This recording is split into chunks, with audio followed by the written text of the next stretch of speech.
So today I'm catching up with an old friend who has had the difficult challenge, perhaps, of stepping into some very old shoes and a very warm seat, which was previously occupied by Bruce Whitfield. Stephen Grootes, how are you? I'm good, Stuart. Thanks. I mean, a member of Bruce's family got in touch very specifically to say they're not famous for big feet. I think that was just the Whitfields being the Whitfields.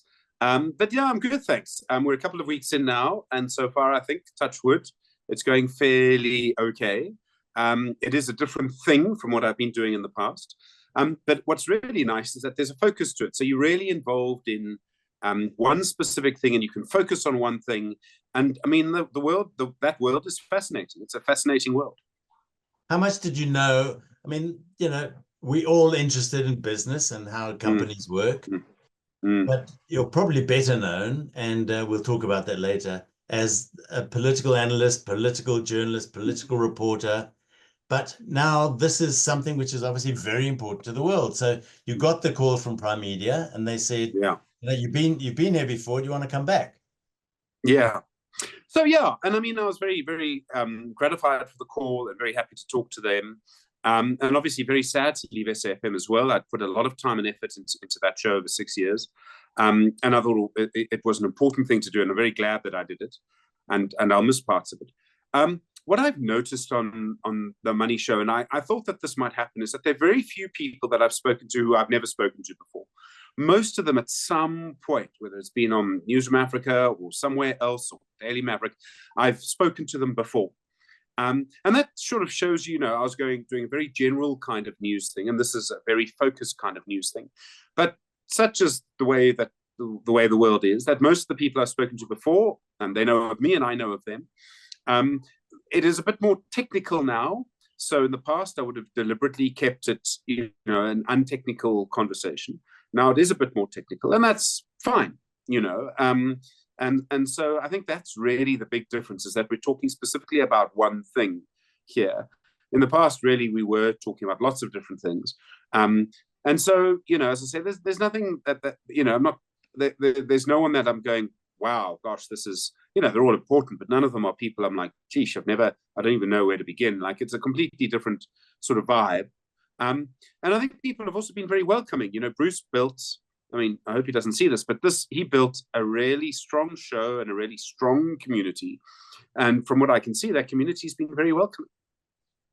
Have you got at least the continuity of his production team still being in place? Yes, So they're absolutely. able to Yes. say, well, this is another way of doing it, but you've got to stamp your own authority on it. But in the Yes. end, somebody who sits in a broadcaster's chair is there to find out information and disseminate it with the people who are available to listen. So you're the umbrella holder on a tour. So Yes. what has been different? Has this been any different moving into a Mm. niche which was well loved and well followed? So business news is a lot more organized. Results come out on specific days. There's specific analysts to talk to about specific things. With politics, and as you rightly said, sort of where I concentrated, news could break at almost any time. And you didn't, you could wake up, and even if you were waking up very early, you didn't really know what you were going to be talking about at 9 o'clock, by the time the show ended. This you kind of do know. You have a much greater sense of it. And things can still happen, and things will happen, and I hope they do. But and I think that that's a big difference. Is that this is a lot more organized, which means that you can spend quite a lot of time prepping it, and that's quite important. You can actually spend a bit of time working out how this is going to work, how that's going to work, what you're going to do with this, where this interview is going to go. Takiso, my senior producer, Takiso Lafifi, who's a legend in the industry for this, can probably tell me 2 weeks from now who I'm going to be speaking to. And so I'll have that person in my thoughts a bit, if I go to a branch of one of their banks or something, I'll sort of be thinking of that. And that's one of the big differences from what I was doing before, is that there's less sort of breaking news and quite a lot more thought and structure to it. So that's The Money Show with Stephen Grootes on Cape Talk and 702. Yeah, absolutely. 5 6 to nights a 8. week. 5 nights a week. Yes. How much prep does it on the day? What time do you get into the studio, or do you do a lot from home before you go? So I make sure I arrive kind of having a broad idea of what's going on. And at the moment, to start a show like this, I've been arriving sort of 1 o'clock in the afternoon. And I thought that was right. We will judge and see how that goes. I think there will be days when I arrive a bit later. There'll be days when I go into the office, do some prep, sort of judge what's going on, and then maybe go out and do something else, talk or whatever, and then come back. And those days will come. But for the moment, I'm there quite a long time in advance because it's a new show, and there are also new things. Yes, I've worked at Primedia for a long time. Yes, I know quite a lot of the people very well, but there are lots of new people to meet and spend time with, have new conversations with older friends. Also, still getting the hang of the coffee machine, so everything takes a little while. Now, as I mentioned when we started, you are probably better known still as Mr. Politics. What's happening in our country? Yeah, how's that for an open question? Yeah, how much time have you got? Yeah, and I'm still doing that for Daily Maverick. That will still be my main thing for them. So there's a lot going on, and what I'm fascinated by at the moment is what I call the lines of influence. So, for example, there might be some in the ANC who want to remove Cyril Ramaphosa as president and as leader of the ANC. But if they do that, the DA probably walks away and the coalition probably falls. But this goes in other directions too. Helen Ziller or John Steenhuisen might well wish to say something in public about a particular issue, but they can't because the ANC might sort of walk away.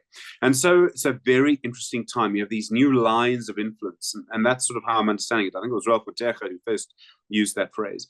And these lines of influence extend in very interesting directions. For example, the ANC has to elect a new leader in 2027. Does it do the delegates at that conference consider the views of the coalition partners or not? Could we have, and I mean, maybe it would be better in the longer run, but could we have an ANC election followed immediately by a general election just because of the way things have changed? The other thing that we need to just remember is that we are not yet finished with this election. The consequences are not over. And I mean, Floyd Shivambu's defection, or whatever you want to call it, from the EFF to MK is part of that. When a party loses support, there are usually consequences. And the DA in 2019 is a great example of that. Mmusi Maimane eventually resigned. And in our case now, we're seeing the EFF going through a big shakeup because it lost support. And we haven't yet, but I suspect it will come, we haven't yet seen it in the ANC. But it seems incredible to me that it hasn't happened yet. I think it still will happen. With Shivambu leaving, and I have to assume that he left and wasn't pushed, because the EFF really got a bit of a clap. So is this part of a great big, all the conspiracies that are abounding? Is this part of a great big move for him to become leader of the MK party? Is Zuma's time is obviously up and he's fading. What's your sense? I've read quite a lot, and I've looked at this and thought about it quite a lot. And I know a lot of people sort of have this idea that Floyd Shivambu is going to MK. It's a sort of deployment. And I understand where that comes from, but MK at this point has shown itself capable of only one masterstroke, which was to win so many votes. And that's all about Zuma. I mean, let's just be very clear. This was all about former President Jacob Zuma. And without him, MK surely ceases to exist. It is nothing. It is an ethno-nationalist party. It appeals to one group of people. I don't quite understand why this is so controversial to say this. In most democracies, most people vote for the person most like them. This is why Barack Obama's election was so important, because for perhaps the first time in American history, the majority of people voted for someone who wasn't like them. Well, it's a really important thing. And then there was an immediate reaction to that in the form of Trump, and they did. I understand, though, that nobody likes to be told, well, you voted for this person because they're like you. We all like to think we're a bit more sophisticated than that. But it is still true in most democracies. So I think the most likely explanation is probably the simplest. The EFF has had a rough time. Floyd Shivambu has had a look at his position and realized that he is the deputy leader and will never be the leader of a party that is going backwards. And at the same time, I think that his relationship with Julius and Malema may have run its course. I'm going to say a bit more about that in a second. But what I mean is that at some point, it just can't go on. There have been quite a few reports that, Shivambu was going to run against Malema or what happened. And this is a real lesson about why a political party needs to have internal elections that are contested from time to time, because otherwise it's never going to build, and it's never going to build structures, and the EFF hasn't done this. I must just also say there are limits to how far the relationship between Shivambu and Malema can break, because they're tied together by VBS. From what the Matodzi affidavit, they were at the same meetings, involved in the same conversations, with the same consequence. They worked together, and I can't see how they could really be separated legally. I also just don't see how, if you go to MK, it survives presumably the departure of Zuma at some point. And Zuma, from what we can see, doesn't like to work with anyone. And I mean, this has been the case for quite a while. So why anyone can think they can go into MK and change it? I'm very surprised. It doesn't seem to me very likely. I mean, presumably Shivambu thinks that he's going to take a lot of the EFF supporters with him. But yeah, what do the Zuma supporters think of Shivambu coming on board? Yeah, probably not a lot, I mean, he's someone from another party, he's from another part of the country, is my understanding. So I don't see that this is really a long-term sustainable thing. There will be a lot of talk about it for a while, and I understand that. And there's a sort of middle-class fear, that the sort of radical, whatever you want to call it, the radical left or the unconstitutional parties, anti-constitutional parties, that they're all going to work together and somehow change things. But the EFF, despite the fact that the lived experience of almost all South Africans has got so much worse over the last 5 years, has not increased its share of the vote. And that's a sign of political failure. I mean, surely. And this is Julius Malema's problem now. What do you do next? And I think he's finding that very difficult. Were any surprises for you out of the elections? I was surprised by how well MK did. I was surprised that they nearly won KwaZulu-Natal. I was also, I think some people had thought that, Rise Mzansi, Action SA, also that little triumvirate of parties, would do better than they did. I mean, I'm not the first to say this, but obviously they're going for the same voters, and while they're very different leaders, their constituency may be quite similar, their constituencies might be quite similar, and there might be scope for them to work together. So, yeah, I mean, the main thing for me was that MK did so well. That was a surprise. But on the other hand, people are very angry and people are very grumpy, and they're looking for any kind of change. And there's a reason why MK campaigned in the way that it did, with insignia that looked very like the ANC's. And that clearly worked for them. Give me some of the positives that have come out of the elections and going forward, the CEO's initiative, that kind of stuff, which really gives me huge hope. And, your friends, there's still a nagging, dismal feeling of what next in this country. Yeah. I think I'm seeing green shoots, but what do you see? You're much better informed than any of us are. You talk to the people who make those decisions and are sitting in those seats. Give us some positives. So the first is that what could be the chances of the worst case scenarios are now really receding. So the worst case scenario would be some kind of dictatorship and oppression, right? Think of Zimbabwe at the height of Mugabe. It's just now completely off the table. The governing party has accepted that it fell below 50%. And Stuart, I cannot overestimate how important this is.